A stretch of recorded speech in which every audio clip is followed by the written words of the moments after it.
আমাদের জন্য আজকে নবজন্ম, আমাদের নবজন্ম হলো আজকে। এই স্বাক্ষরের মাধ্যমে আমরা নতুন বাংলাদেশের সূচনা করলাম।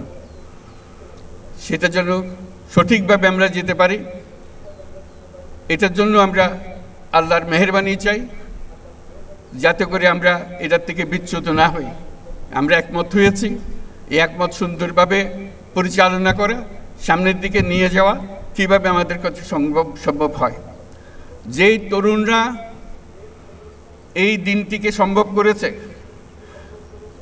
এই বাংলাদেশের আনাচে কানাচে এই পরিবর্তনের জন্য যারা জীবন দিয়েছে, তারা এই তরুণরাই আবার বাংলাদেশকে নতুন করে গড়বে। এই আলোকে, এই চিন্তাধারার আলোকে তারাই দেশকে গড়বে, তারাই দেশের নেতৃত্ব দেবে, তারা আমাদেরকে পথ দেখাবে। এই দেশ তরুণদের দেশ। এখানে 18 কোটি মানুষের মধ্যে অর্ধেক মানুষ হলো 27 বছরের নিচে। চিন্তা করেন কীরকম তরুণ এই মানুষ, বাংলাদেশের মানুষ। এটি আমাদের সম্পদ।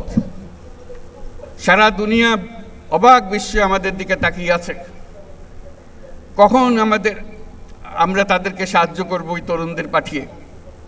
কারণ সারা দুনিয়াতে তরুণদের অভাব, কোনো দেশে তো তরুণ নাই বলতে গেলে।